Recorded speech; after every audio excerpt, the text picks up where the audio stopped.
This is Carl at National RV Detroit. I'm going to walk you through this 2019 Avenger by Primetime, model 26BH, as in bunkhouse. So I'm just going to show you some of the features of this trailer and how it works. This is not a floor plan or a sales video, it's just a basic how-to video. So, alright, so here we are starting on the door side at the rear. And of course you got regular stabilizer, crank down scissor type stabilizer jacks. Rear storage. You have a power awning with LED strip. Outside speakers. You have a bracket to hook up a TV as well as signal out and power if you want to put a television out here. Dual axles.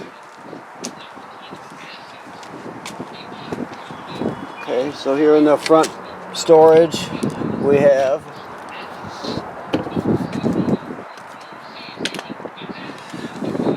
your hitch, which is a Husky centerline weight distribution hitch with built-in sway control.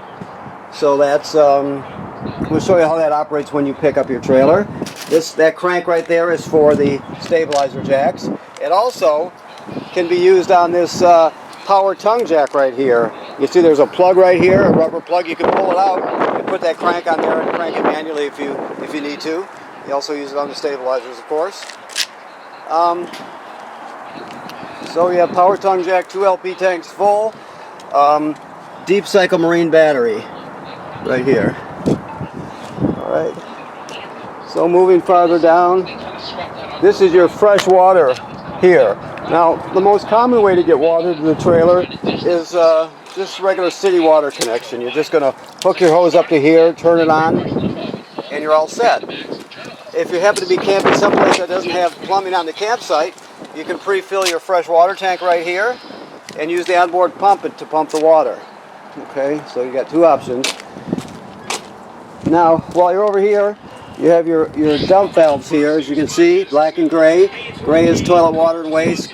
Or I'm sorry, black is toilet water and waste, gray is sink and shower water. Always dump the black first and then the gray, because the gray is cleaner water than the black.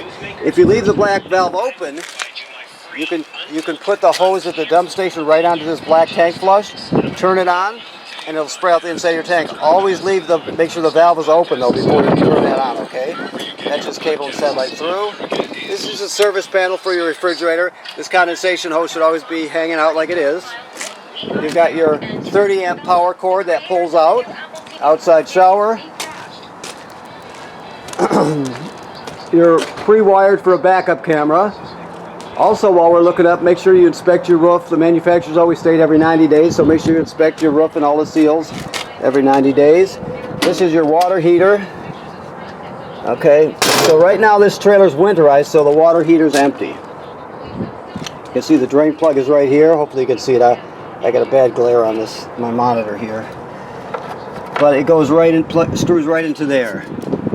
So it's empty and the valves are bypassed on the back. So once you get it ready for camping, you'll flush the antifreeze out of the system using fresh water.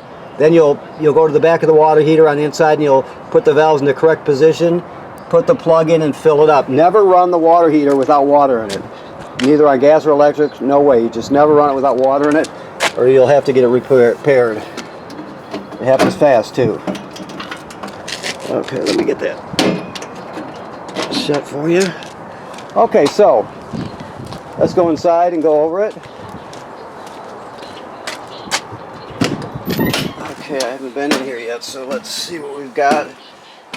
Okay, obviously lights here. This is your power awning right here. You see out and in. Never leave it out unattended. If you're not going to be at the campsite, roll it in. Okay, your thermostat is an analog thermostat. Always keep the fan on auto. That's the best way to run it. And it's very simple. 1 click to the right is heat. 2 clicks to the left is fan. The fan is just the air conditioner running without the compressor. And then of course the next click to the left is cool, which is your full air conditioning. Very simple. Now this couch jackknifes flat into a bed, a guest bed. You could also drop the poles from this let me get some light here, excuse me. of this dinette table and use the back cushions to fill it in, and you can make another bed out of it. You have TV, of course. Your radio is AM FM radio, of course. It's got HDMI, USB. Let me see what else we've got. I can't see that far. You have 2 speaker zones. 1 is inside the trailer, 2 is outside the trailer. So it pretty does everything you need. Okay. Now your microwave works like any other microwave. You have a range hood vent, fan and light. And of course your range hood itself. This trailer is very clean inside. It doesn't look like it was used a real lot. Let's see here. So okay, you got 3 knobs and 3 burners. Obviously, this is the sparker here to the left. You spark it clockwise, and of course the oven knob is all the way to the right. So I don't know if the gas is turned on or not. We'll find out. Yes, it is. So there you go. It's that simple. When it comes to the oven, which looks like it's never been used before, which we see all the time, you're going to, at the very back is a pilot light. You can barely see it back there. I can spark it, and maybe you can see it, maybe not, but it's back there. So what you do, you go to the oven knob, you go to the picture of the pilot light right there, and then you depress it. You keep it depressed while you're lighting it. Then you'll start sparking with the other hand by turning that clockwise until you see the pilot light under here light. Once it lights, you still hold this for another 10 seconds or so to heat it up. Then you're going to go to operating temperature, and it'll cycle on and off like an oven does. But when you shut it off, the flame goes out, but so does the pilot light. So you have to relight the pilot light each time you use the oven.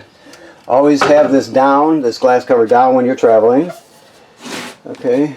Now the refrigerator is a gas absorption refrigerator, meaning it'll work on 110 AC or LP gas. So you have on and off there, that's on. Then we're going to go to where the auto, you can't see very well, but trust me when I say that light there is auto. Auto means electricity takes parameters, then gas is second. So it'll seek out electricity. If it can't find it, it'll automatically switch over to gas.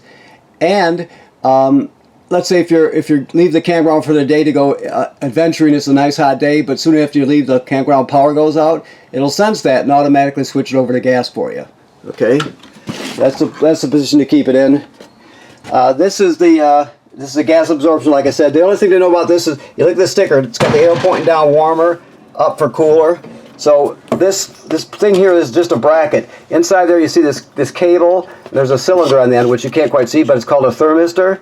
That's how you set the temperature. You're going to push that up as high as it goes, just like it is now, and that's where you're going to keep it. Now if it's getting cold outside and you're starting to frost up or something, then you're going to back it off, but 9 times out of 10 you're going to just keep that thermistor up all the way.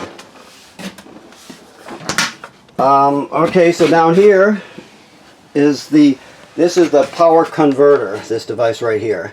So what this does is it converts AC to DC power. So you can see that you have regular AC circuit breakers here, just like you'd see at home, and then they're labeled. So as long as you're plugged in, it's sending AC power to this part right here, and that's the distribution panel. Then it converts the electricity to 12 volt DC over here. So you got 12 volt fuses, and they're all labeled. So that's where the DC power comes from. And this is a battery tender, so it's always going to sense how much energy your battery up front needs. And if it's charged, it'll just trickle a couple amps to keep it maintained. If it's low, it'll send 10 amps or whatever it needs to stay charged. So as long as you're plugged in, this is charging your battery.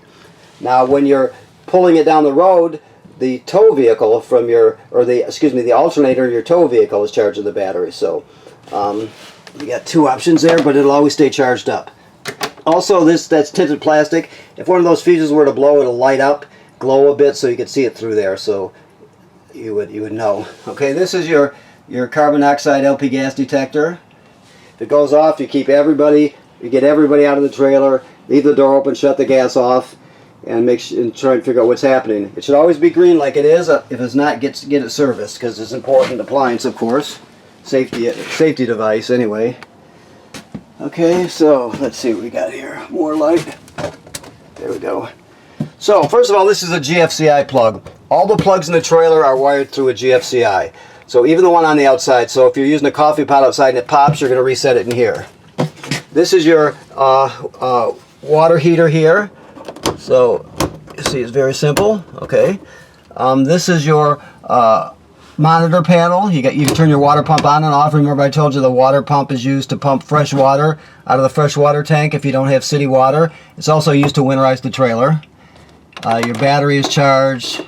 Levels are all low or empty. You go up in 1/3 increments as you fill this, and these lights will light up. Once you get past 2/3, you're going to start thinking about dumping the black and the gray tank. Okay, bunks. I might have said that already. Okay, so you have two power fans. You have this power fan. Always run it with the shower also, because you want to pull the humidity out. And then you have another one here, which is great. If it's the time of year where you're starting to get condensation from your breath, let's say, and you got a bunch of people over, just turn this fan on low, and it'll pull all that out. You'll never have an issue with it. You can't hear it. It runs very quietly, and it'll take care of all that. So, like I said, sink and shower, they all work the same. The toilet is you have to have chemical and you have to have water in it. So keep in mind that's the flush pedal. When you get to the campground, you're going to put a dose of chemical in there. Then you're going to step on the pedal and hold it for long enough to put about a gallon of water or so into the tank below, the black tank below it, and then you're ready to use it. You can't use it dry. If you do, it'll smell really terrible and it can get clogged up. So you always have to have chemical and water in it when you're using it. That's important. Okay, and I think let's see. Let me look around real quick here, see if I forgot anything. Find all kinds of lights after the fact here. It's nice. Very clean trailer. It's clean outside and inside. It was well taken care of. In your, let's see what we got here.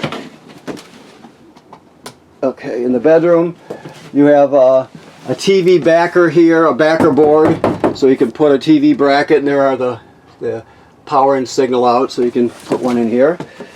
And there is some storage underneath the bed also. Okay. And that's it. Your fire extinguisher. Okay. So, I want to thank you for purchasing your trailer here at National RV Detroit. Please remember what I said about inspecting the trailer seals every 90 days. Make sure they're in good shape. If you see an issue with them, take care of it immediately. Don't use caulk or anything from a hardware store. Always go to an RV place and get the correct stuff. Just explain to them what you're doing. So you take care of that. And also, right now, this trailer is winterized, so the water heater is empty and bypassed, and there's antifreeze in the system. So make sure you take care of that before you go camping. Okay? Thank you.